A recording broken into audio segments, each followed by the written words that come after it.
बिस्मिल्लाहिर्रहमानिर्रहीम। Welcome to doctor खुशबक के नाम यूट्यूब चैनल पर। ऑलरेडी 3 वीडियोज़ बना चुकी हूँ कि प्रेगनेंसी में नोज़िया और वॉमिटिंग में हम कौन सी मेडिसिन इस्तेमाल करते हैं। उसका लिंक आपको डिस्क्रिप्शन में मिल जाएगा।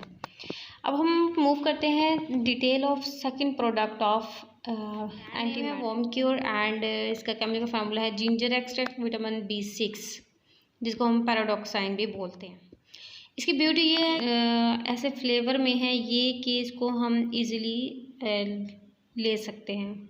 ठीक है, ये हमें क्या बता रहा है कि आप जानते हैं कि 10 औरतों में से 7 औरतों को प्रेगनेंसी में, ठीक है, नोज़िया और वॉमिटिंग का मसला रहता है।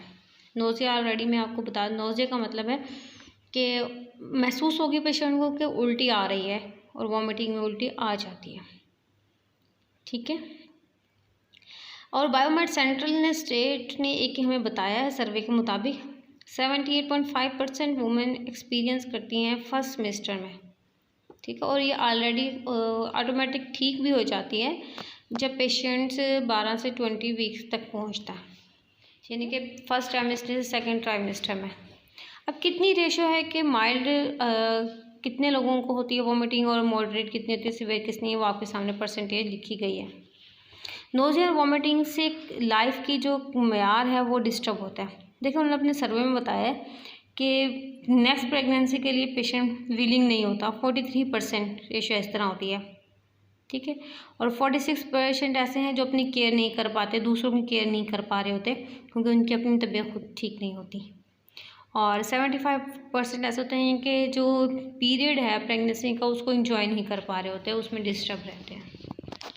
अगर हम देखें कितने हमारे जो वो सोर्सेज हैं, उन्होंने किस ने हमें रिकमेंड किया है, ये royal college of obstetrician and gynaecologist ने, और American college of obstetrician and gynaecologist ने, और obstetrics and gynaecology international journal ने ये हमें रिकमेंड किया कि मेडिसिन हम प्रेगनेंसी में दे सकते हैं।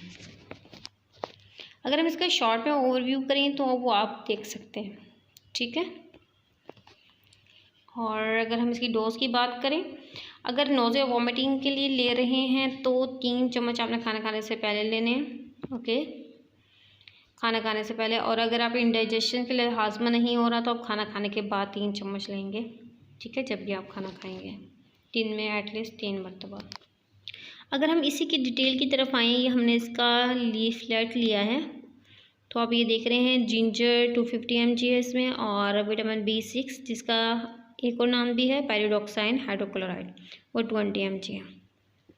इसको हम ले किस ले रहे हैं कि नोज़िया और वॉमिटिंग को तो रोकता रोकता है, इसके साथ साथ जो हाजमे को भी ठीक करता है और भूख को भी बढ़ाता है। जिंजर की अगर हम थोड़ी सी डिटेल देखें, जिंजर जो है वो एक्सट्रैक्ट किसी क्या है, जिंजिबर ऑफिसिनेट से। ठीक है, इसका काफ़ी अच्छा रोल है वॉमिटिंग को कंट्रोल करने में, नोज़िया को कंट्रोल करने में, और भूख को लगाने में, और आंतों की हरकत को ठीक करने में, पेट में गैस नहीं होने देता, और भूख को बढ़ाता है। ठीक है, अगर स्पैज़म हुआ हुआ कड़ा हुआ हुआ मसल्स के ऊपर, उसको भी ठीक करेगा। अगर विटामिन B6 का देखें, विटामिन B6 का तो बेनिफिट यही है कि विटामिन B6 की डेफिशिएंसी नहीं होने देगा। और इसके अलावा रिसर्चर्स ने बताया हमें कि इसका नोज़िया के अंदर रोल है, लेकिन अभी हमें पता नहीं लगा कि किस मैकेनिज़्म के तहत ये काम करता है। अभी तक वो मैकेनिज़्म डिस्कवर नहीं हुआ। यूजेस की बात करें, वही कि वॉमिटिंग एंड इंडाइजेशन, नोज़िया और एपेटाइट को बढ़ाता है। डोज की बात करें, अगर हम नोज़िया और वॉमिटिंग के लिए ले रहे हैं तो आप खाना खाने से पहले लेंगे इसके 3 चम्मच, और अगर आप हाजमा ठीक नहीं हो रहा उसके लिए 3 चम्मच खाना खाने के बाद। और प्रेग्नेंट वुमेन इसको हम दे सकते हैं। ठीक है, और नर्सिंग मदर भी ऑलरेडी यूज़ कर सकते हैं। अभी आपने देखा था हमने ज़ाइकोल DR जो यूज़ किया था, उसमें नर्सिंग मदर हमने कहा था नहीं ले सकती।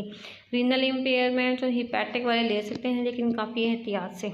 ठीक है, अगर हम ड्रग इंटरेक्शन की बात करें कि जिंजर हम उन पेशेंट को नहीं दे सकते कि जो ये मेडिसिन ले रहे हैं, एंटी कोगुलेंट, एंटी प्लेटलेट यानी कि खून को पतला करने वाली, शुगर वाली और हाई ब्लड प्रेशर वाली, कैल्शियम चैनल ब्लॉकर वाली जो ले रहे हैं, उनको तो जिंजर ये नहीं दे सकते। फिर आप क्या करेंगे, उनको ज़ाइकोल DR देंगे। और विटामिन B6 इनको नहीं दे सकते। ये आप बस 3 नाम लिखे हैं। ओवरडोज अगर हो गई है तो आपने डॉक्टर से इसको रब्ता करना है। अगर ये तमाम सिम्टम्स आ रहे हैं पेशेंट को, टिंगलिंग, बर्निंग, नमनेस यानी कि हाथ के अंदर हाथ सुन होना, या वो पेशेंट आएगा एकदम जिस तरह महसूस हो रहा है कि कुछ अंदर काट रहा है, जैसे वो कहते हैं चूंटियाँ काट रही हैं, अगर इस तरह की महसूस हो पेशेंट को तो आपने फ़ौरन क्या करना है, डॉक्टर से रुजू करना है। ठीक है, ये आपके पास वॉर्म क्योर की डिटेल है। इसका बाकी जो इससे रिलेटेड वीडियोज़ हैं मैं उनका लिंक आपको डिस्क्रिप्शन में दे दूँगी। Thank you. इस तरह की वीडियो देखने के लिए हमारे चैनल को सब्सक्राइब करें, वीडियो को लाइक करें, शेयर करें। अपना बहुत सा ख्याल रखिएगा। अल्लाह हाफ़िज़।